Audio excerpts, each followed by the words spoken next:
বর্তমান সংসদ যারা কিনা অতীতের সংসদ ভেবে মনে করছেন তারা সবচাইতে বড় বোকামি অথবা ভুল করতেছেন।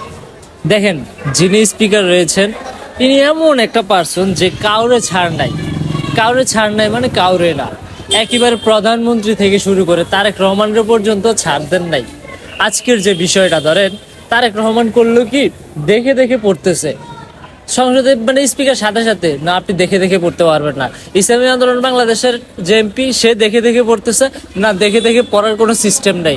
আমি চিন্তা করতেছি কোন দিন জানি স্পিকার হাতে একটা ব্যাট নেয়। এরপরে আসেন কুমিল্লার যে এমপি, কুমিল্লার এমপি বিসমিল্লাহ বইলা মনে করেন মাননীয় স্পিকারের একেবারে ভালোবাসা সবকিছু শুরু করছে যে স্যার আপনি অনেক ভালো মানুষ, আপনার খেলা দেখে আমি অনেক মুগ্ধ, আপনার প্রতি ভালোবাসা জন্মাইছে।